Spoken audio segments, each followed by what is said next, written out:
daily game plan for success. It's Sachs in the Morning. Steve Sachs.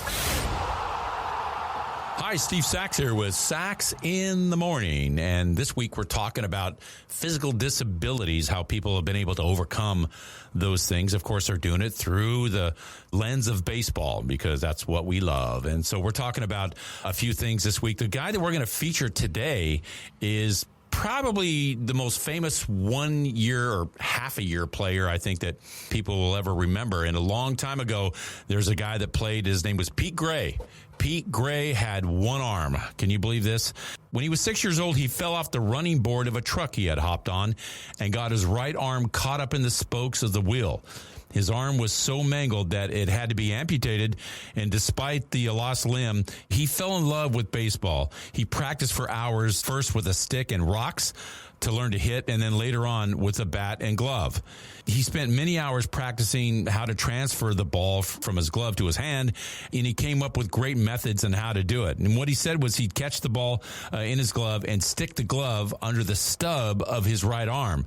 Then he'd squeeze the ball out of the glove with his arm, and it would roll across his chest and drop to his stomach. The ball would drop right into his hand, and his small, crooked fingers prevented it from bouncing away. That's just amazing how he figured that whole thing out on the transfer. Anyway, this is a guy that played just 1 year in the big league, 77 games, had a .218 batting average. And, of course, he played in 1945. And probably a lot of the reason why he was able to get into the big leagues is because, of course, the war was going on then. But nonetheless, I got to tip my cap to Pete Gray for what he had done with just one arm. My God, I know how hard it is to hit in the big leagues with two good arms. I can't imagine having to go up there and hit with just one arm. Even the fact that he only hit .218 is astounding that he did this in the major leagues. So, interestingly, with Pete Gray, here's a guy that's normally right-handed, and that's the hand that he had mangled and it had to have, unfortunately, amputated. So when you consider that a guy had to learn to do everything all over again with the least dominant, side on his left side, pretty amazing. And this guy just really overcame everything that was put in front of him. In the minor leagues, he was killing it. He played at Memphis in 1943, hit .289. In Memphis in 1944, he hits .333 and leads the league with 68 stolen bases. He was the Southern Association Most Valuable Player. So, credibly, he deserved to be there on his merit. And the fact that the war, as I said, did kind of give him a clear path to get there, no one would say that he didn't deserve his shot anyway.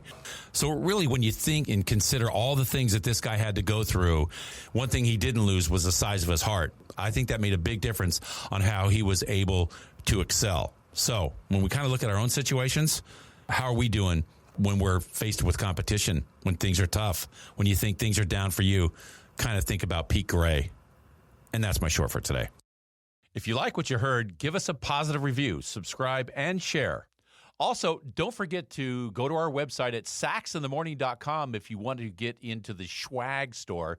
Hit the shop button, and believe me, it's all there for you. Hats, mugs, tumblers, V-necks, visors, you name it. Go take advantage of the swag store at sachsinthemorning.com. Today's podcast was brought to you by Sarson Funds, real, clear crypto. One of the more popular financial investments in the market today is cryptocurrency and blockchain. You've heard a lot about it. Bitcoin and others make the news on a regular basis.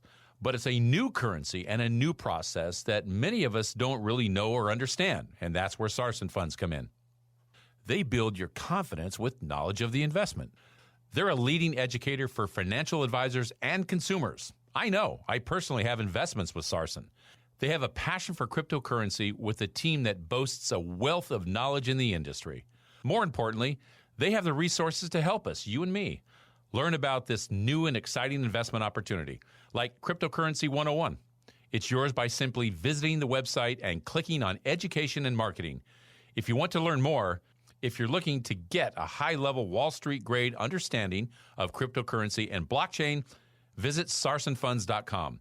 They've helped me understand why this is a great investment tool and to better understand what it's all about. Sarson Funds. Real, clear, crypto.